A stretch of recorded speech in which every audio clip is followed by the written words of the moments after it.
Well, Marine Le Pen did extremely well if you think about the fact that 15 years ago, when her father, the founder of the National Front, Jean-Marie Le Pen, made it to the second round, he only reached 16% of the vote then.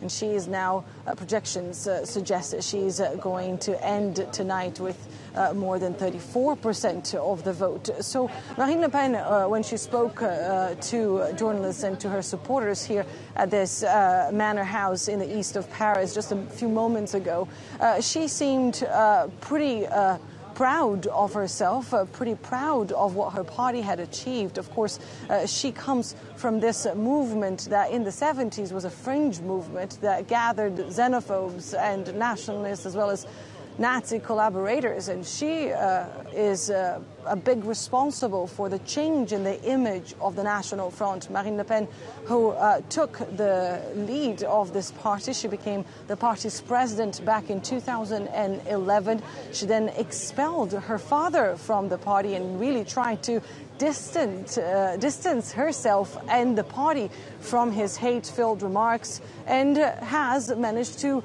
make the National Front look much more presidential, look like a true possibility here for French citizens, and that is obviously reflected on the results tonight. What do you make of some of her father's comments in the run-up to this election? We know that she tried to distance herself from her father, the founder of the party, but she said that she wasn't really running a very presidential campaign. Do you think this sort of showed in the results?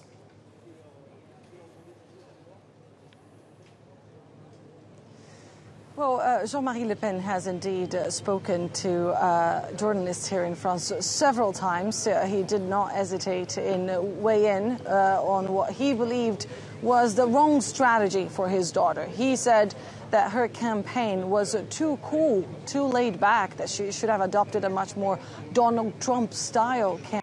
Of course, a lot of people here in France believed that she was very forceful in her opinions. She made it very clear what her ideals were.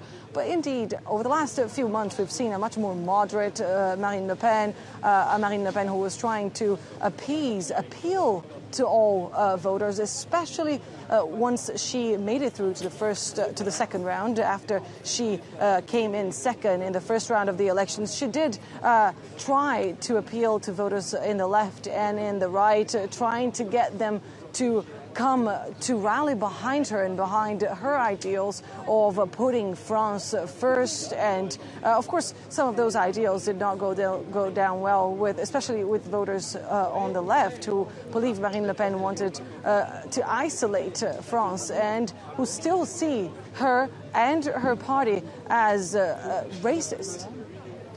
Okay, she said in her speech that she thanked the nearly 11 million people who actually voted for her, but this is not the end. There are actually parliamentary elections coming up in France. Will she be able to actually garner the momentum to actually make a meaningful impact in these elections? Well, she certainly believes so. She is hoping that she's going to build on the momentum she has just gained now to actually become what she described a new political force here in France. She said that the majority of the French voters may have not given her the mandate to govern France, but they have given her one mandate, the mandate to be the opposition, to emerge with this new political force. She says she is already getting ready to this new fight. And of course, pretty much everyone here in France understands that this election, albeit a crucial one, was just part of the democratic process. In just a few weeks' time, we're going to see parliamentary elections here in this country. More than 500 members of parliament will be voted for. And Marine Le Pen is hoping that she can translate these 11 million votes into seats in parliament, and that she can continue representing the national ideals that she believes France is losing at the moment.